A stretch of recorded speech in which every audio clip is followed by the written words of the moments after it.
সুন্নাত নয় শুধু নির্জন সহায়, সুন্নাত উহুদের জালিমের প্রতিরোধ। ঠিক কিনা বলুন? দুটি জিনিস আমি আপনাদের কাছে চাই, একটি হলো ধৈর্য, আরেকটি হলো মনোযোগ।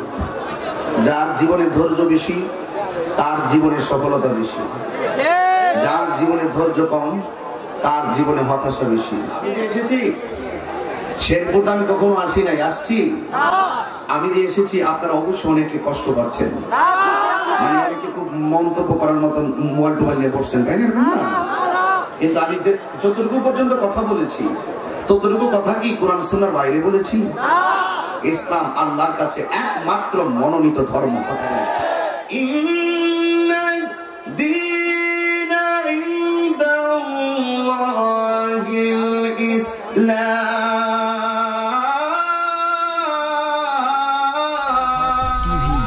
এটি একটি সুন্নতি চ্যানেল।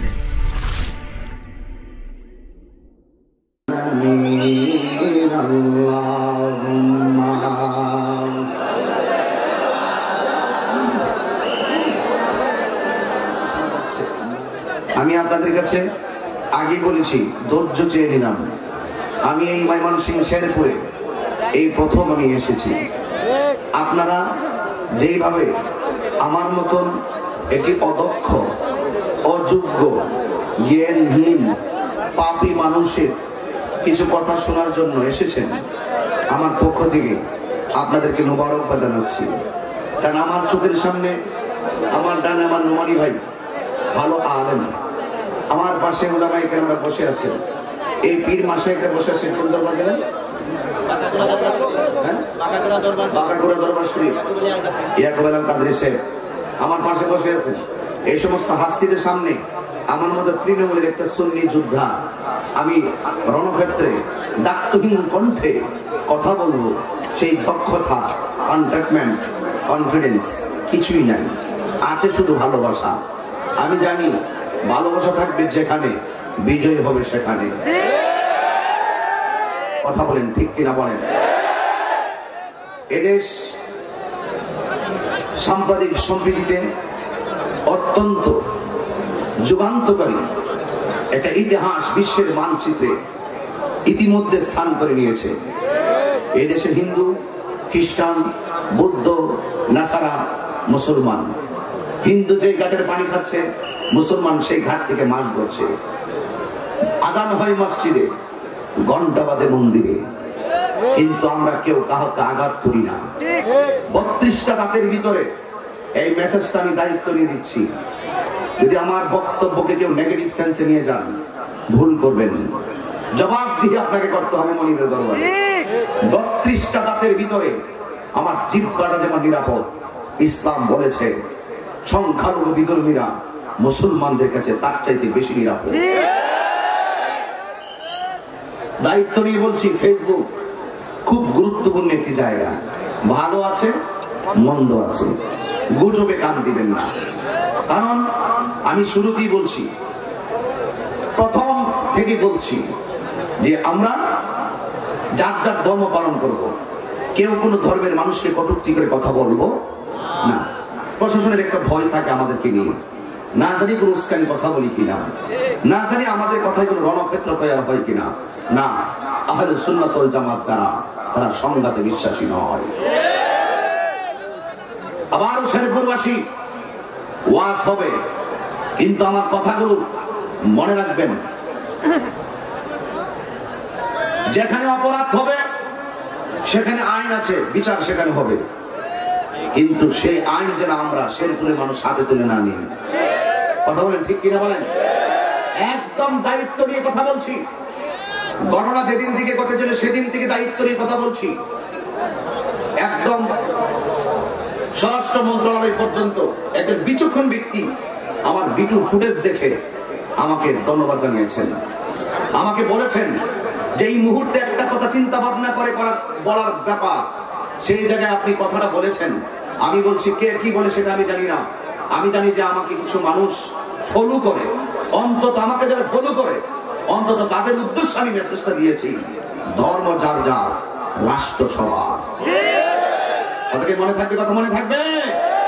এই জন্য আমরা কোন ধর্মের মানুষকে কটূক্তি করে কথা বলবো, কোন মানুষের কোন বিধর্মীদের উপাসনালয়ে আমরা কোন আঘাত করব, এটা মাথায় রাখবেন।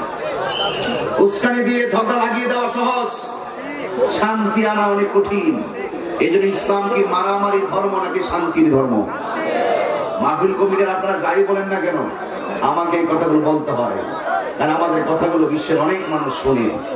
ইসলাম শান্তির ধর্ম, ইসলাম মানবতার ধর্ম, ইসলাম মানব কল্যাণের ধর্ম, ইসলাম সাম্যের ধর্ম। যখন পৃথিবীটা মানবাধিকার বিহীন ছিল, আল্লাহর হাবিব সাল্লাল্লাহু আলাইহি সাল্লাম তিনি 1450 বছর পূর্বে সাম্যের ডাক দিয়ে বিশ্বের মধ্যে মানবাধিকার প্রতিষ্ঠা করেছেন। সেই মানবতার ধর্মই হলো ইসলাম। Humanity is the very important element for our life. একটা মানুষের জীবনের সবচেয়ে বড় সম্পদ হলো তার মানবতা। মানবতা যখন হারিয়ে যায়, সেই মানুষটার শ্রেষ্ঠ জীব হওয়ার পরেও পশুতে পরিণত হয়ে যায়। আর পশুর পক্ষে সব কাজ করাই সম্ভব। মানুষ সৃষ্টির সেরা জীব, আবার মানুষ পশুর চাইতে আরো নিকৃষ্ট। ঠিক কি না বলুন? এই জন্য আজকে এত মানুষ আসছেন, আমি খুশি হব তখন আজকের ওয়াজগুলো শুনে যদি বাড়িতে নিয়ে যান। জানার নাম ঈমান নয়, মানার নাম হলো ঈমান। এই জন্য আজকে যারা এসেছেন, এখনো গুনগুন আওয়াজ শুনতেছি। মুখ আছে বলেই সব মজলিসে মন গড়া কথা বলা যায় না। চোখ আছে বলেই সব কিছুই আপনি দেখতে পারবেন না। কান আছে বলেই সব কথা আপনি শুনতে পারবেন না। কানকে বলতে হবে তুমি ভালো কথা শোনো, চোখকে বলতে হবে তুমি ভালো কিছু দেখো, জবানকে বলতে হবে ভালো কিছু বলো। এই জন্য হৃদয়কে বলতে হবে ভালো কিছু উপলব্ধি করো। না কান চোখ মান সালিমান মুসলিমুনা মিন লিসানিহি ওয়া ইয়াদিহি, যার হাত এবং জবান থেকে অন্য একটি মানুষ নিরাপদ নয়, সে কখনো মুসলমান হতে পারে না। এই এই এই ছেলে, এই যে শার্ট, আপনাকে এখন আর কিছু বলতে হবে না। আমি যখন তেলাওয়াত করব, আমি বিশ্বাস করি কোরআনকে যারা মহব্বত করে, তেলাওয়াতের সাথে সাথে আল্লাহু আকবার বলে তোমার এমনি বন্ধ হয়ে যাবে। আর কথা নাই, আপনার কথা বললে আমার সময় যাবে। আমার সকাল 10টায় গুলশনে দেখেন কি চমৎকার মিটিং। হিন্দু, খ্রিস্টান, বৌদ্ধ, মুসলমান, তার বিশ্বে বাংলাদেশ বিশ্বের একটি অর্গানাইজ আমাদের আছে, যেখানে আমরা আলোচনা করব যে যার যার ধর্ম পালন করবে, সেই শান্তির লক্ষ্যে আমরা কিছু মুসলিম মানুষ সেই পথ চলছি, সেইভাবে পথ চলছি। একটি কোরআন, একটি পদক্ষেপ আমরা গ্রহণ করব, কারণ এই দেশ সাম্প্রদায়িক সম্প্রীতিতে অনেক দূর এগিয়ে যাচ্ছে, আরো এগিয়ে যাবে। কথা কোন ঠিক না ঠিক? এটাই ইসলাম। এটাই কি ইসলাম? রাসূলকে ইহুদি থাপ্পড় মেরে দিয়েছেন। উমর রাদিয়াল্লাহু তাআলা আনহু বলেন, ইয়া রাসূলুল্লাহ, আপনাকে থাপ্পড় মেরেছে। আমার নবী বলে, তুমি কি বলতে চাও? থাপ্পড়ের প্রতিশোধ নিব। রাসূল বলছেন, ক্ষমা করো। একটু পরে ইহুদির কাছে রাসূল হেঁটে গেলেন, গিয়ে বললেন, আপনি যে সাহাবীদের সামনে আমার গালে থাপ্পড় দিয়েছেন, আপনার হাতে কি ব্যথা পেয়েছেন? ওই ইহুদি ডাক দিয়ে বলেন, আপনি এমন মহানবী, মানবতার নবী, আমি আপনাকে মেরেছি, আপনার ব্যথার খবর নেন নাই, কিন্তু আমার হাতে ব্যথা পেয়েছি কিনা সেই খবর আপনি নিচ্ছেন। আমাকে দেরি করবেন না। আপনার ভালোবাসা, আপনার ব্যবহার আমাকে মুগ্ধ করেছে। আমাকে কালিমা পড়িয়ে মুসলমান বানিয়ে দেন। আমি যে এসেছি শেরপুর, আমি কখনো আসি নাই, আসছি। আমি যে এসেছি, আপনারা অবশ্যই অনেকে কষ্ট পাচ্ছেন, মানে অনেকে খুব মন্তব্য করার মতন মোবাইল টোবাইল নিয়ে বসছেন, তাই না? কিন্তু আমি যে যতটুকু পর্যন্ত কথা বলেছি, ততটুকু কথা কি কোরআন সুন্নাহর বাইরে বলেছি?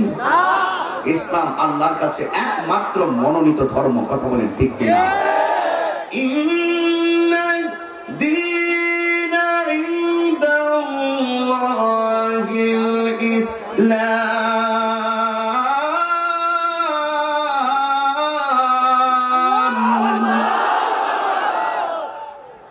আল্লাহর কাছে অ্যাকসেপ্টেবল রিলিজিয়ন একটি ধর্ম।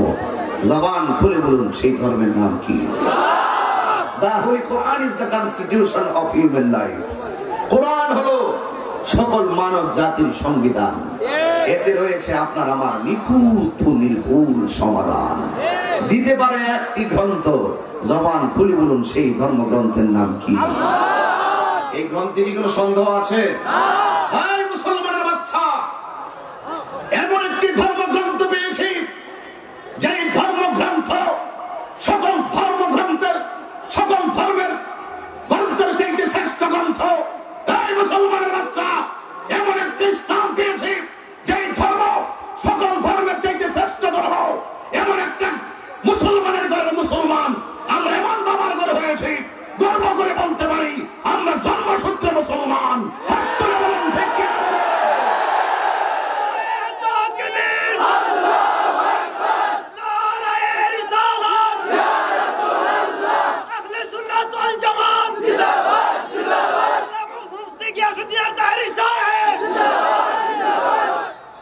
আমার কথা কি আপনারা বুঝতে পারছেন? আমরা গর্ব করে বলতে পারি আমরা কি মুসলমান।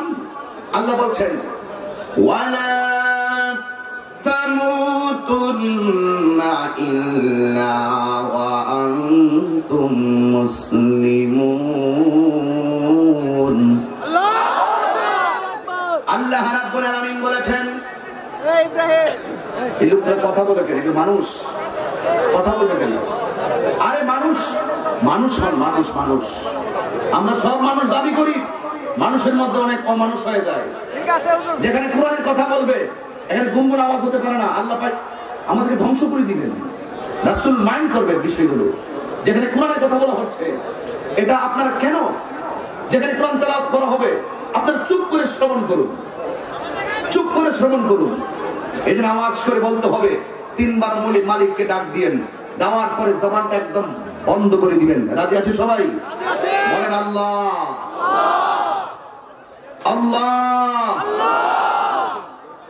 আল্লাহ। হায়াতের মালিক কে? ইজ্জতের মালিক কে? দৌলত দেন কে? এই যে নির্বাচন আসতেছে, 10 জন 5 জন 12 জন নির্বাচন করবে, পাস করবে কয়জন? এই যে ক্ষমতা এগুলো দেই কে? এই জন্য ফেল করলে মন খারাপ করবেন না, বুঝবেন যে আপনার তকদিরে নাই।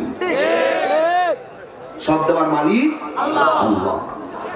এই জন্য আমি আলোচনায় ঢুকবো, কথা বলা যাবে না। আমার ওয়াজের বৈশিষ্ট্য আছে, ওয়াজ শুরু করলে উঠা যায় না, পাশাপাশি কথা বললে আমার ইমেজ নষ্ট হয়ে যায়। কারণ আমি বিশ্বাস করি যে এই বান্দার সামনে স্রষ্টার লাউহে মাহফুজের কোরআন তেলাওয়াত করা হবে, ওই বান্দা কখনো সেই জায়গায় কথা বলতে পারে না। এই জন্য চুপ থাকতে হবে।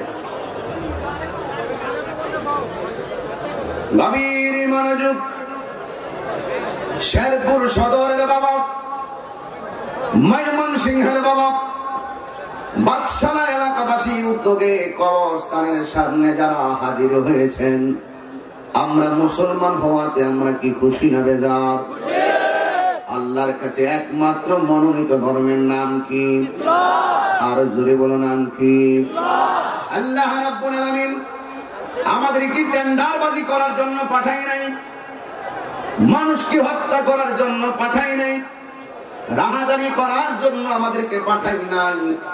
এখন বলবেন তাহিরি হুজুর, আল্লাহ রাব্বুল আলামিন আমাদেরকে কেন দুনিয়াতে পাঠিয়েছেন? আল্লাহ রাব্বুল আলামিন কোরআনুল কারীমের মধ্যে বলেছেন, ওয়ামা খালাকতুল জিন্না ওয়াল ইনসা ইল্লা লিয়াবুদুন। কষ্ট হচ্ছে আপনাদের? আল্লাহ রাব্বুল আলামিন বলেন, আমি মানুষ এবং জিন জাতিকে সৃষ্টি করেছি একমাত্র আমি আল্লাহর গোলামি করার জন্য। নামাজের মাধ্যমে আল্লাহর গোলামি হয়, রোজার মাধ্যমে আল্লাহর গোলামি হয়, যাকাত দেওয়ার মাধ্যমে আল্লাহর গোলামি হয়, হজ করার মাধ্যমে কার গোলামি হয়? মা বাবার খেদমতের মাধ্যমে কার গোলামি হয়? এই জন্য আল্লাহ বলেন, আমি তোমাকে সৃজন করেছি, আমি মানুষ এবং জিন জাতিকে সৃষ্টি করেছি একমাত্র আমি আল্লাহর গোলামি করার জন্য। আল্লাহ বলেন জিকিরের মাধ্যমেও আমি আল্লাহর গোলামি হয়। আল্লাহ বলেন